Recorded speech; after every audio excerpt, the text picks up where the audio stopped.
D boss ನೋಡಿದ್ವಿ. ಶುಭೋದಯ, welcome to date well. ನನ್ನ ವೇಟ್ ಲಾಸ್ ಡ್ರಿಂಕ್ನ ಕುಡಿದು ನಾನು ಕಾಲೇಜಿಗೆ ರೆಡಿಯಾದೆ. ನನ್ನ ಜೊತೆಯಲ್ಲಿ ನನ್ನ ತಮ್ಮನೂ ರೆಡಿಯಾದ. ನಾನು ವಿಡಿಯೋ ಮಾಡ್ತಿದ್ದಕ್ಕೆ ನನ್ನ ತಮ್ಮ ನನಗೆ ರೆಡಿಯಾಗೋಕ್ಕೆ ಬಿಡ್ತಿರಲಿಲ್ಲ. ನಾನು ರೆಡಿಯಾಗೋ ಗ್ಯಾಪಲ್ಲಿ ನನ್ನ ತಮ್ಮನ ವೀಡಿಯೋನ ನನ್ನ ಫ್ರೆಂಡ್ ಮಾಡ್ತಾಯಿದ್ಲು. ನಿಮ್ಮ ಅಕ್ಕ ಮಾತ್ರ ರೆಡಿಯಾಗೋದನ್ನ ವೀಡಿಯೋ ಮಾಡಿ ಹಾಕ್ತಾಳೆ, ನೀನು ರೆಡಿಯಾಗೋದನ್ನ ವೀಡಿಯೋ ಮಾಡಿ ಹಾಕೋದು ಬೇಡ ಅಂತ ಹೇಳಿ ಅವಳು ಕೂಡ ವೀಡಿಯೋ ಮಾಡಿದ್ಲು. ಫೈನಲಿ ನಾನು ರೆಡಿಯಾಗಿ ತಿಂಡಿ ತಿಂದು ಕಾಲೇಜಿಗೆ ಹೊರಟೆ. ಇದು ನಮ್ಮ ಕಾಲೇಜ್. ಎಲ್ಲ ಕ್ಲಾಸ್ನ ಮುಗಿಸ್ಕೊಂಡು ನಾವು ಸ್ವಲ್ಪ ಹೊತ್ತು ಫನ್ನಿಯಾಗಿ ವೀಡಿಯೋ ಮಾಡ್ಕೊಂಡ್ವಿ. ನಾಳೆ ನಮ್ಮ ಕಾಲೇಜಲ್ಲಿ ಫಂಕ್ಷನ್ ಇರೋದ್ರಿಂದ ನಮ್ಗೆ ಯಾರೂ ಕ್ಲಾಸೇ ತಗೊಂಡಿರಲಿಲ್ಲ. ಅದಕ್ಕೆ ಎಲ್ಲರೂ ಫೋನ್ ನೋಡ್ತಾ ಇದ್ರು. ತುಂಬ ಹೊತ್ತು ಕ್ಲಾಸಲ್ಲಿದ್ದು ನಾವು ಕ್ಲಾಸಿಂದ ಹೊರಟ್ವಿ. ನಾವು ಕಾಲೇಜ್ ಸೇರ್ಕೊಂಡಿದ್ದು ಫಸ್ಟ್ ಡೇಯಿಂದನೂ ನಾವು ಈ ಅಂಗಡಿಗೆ ಕಸ್ಟಮರ್. ಇವರು ನಮಗೊಂಥರ ಫ್ರೆಂಡ್ ಥರ.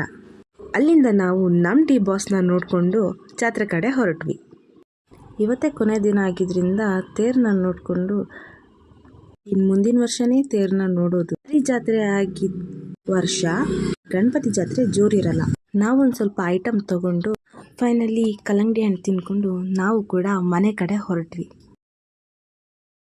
ನನ್ನ ಫ್ರೆಂಡ್ಗೆ ಬಾಯ್ ಹೇಳಿ ನಾವು ಕೂಡ ಮನೆ ಕಡೆ ಹೊರಟ್ವಿ. ಪೆಟ್ರೋಲ್ ರೇಟ್ ಜಾಸ್ತಿ ಆಗಿರೋದ್ರಿಂದ ಅಂಗಡಿಗೆ ನಾನಿವತ್ತು ನಡ್ಕೊಂಡೇ ಹೋದೆ. ಕೆಲಸ ಮುಗಿಸಿ ನಾನು ಅಂಗಡಿಯಿಂದ ಮನೆಗೆ ಬಂದು ನನ್ನ ವೇಟ್ ಲಾಸ್ ಡ್ರಿಂಕ್ ಕುಡಿದೆ. ಹಾಗೆ ನನ್ನನ್ನು ಗುರ್ತಿಡ್ದು ಎಲ್ಲರೂ ಮಾತಾಡಿಸ್ತಾ ಇದ್ದೀರಾ, ಸಪೋರ್ಟ್ ಮಾಡ್ತಾ ಇದ್ದೀರಾ. Thank you so much. ಹೀಗೆ ಸಪೋರ್ಟ್ ಮಾಡ್ತಾ ಇರಿ.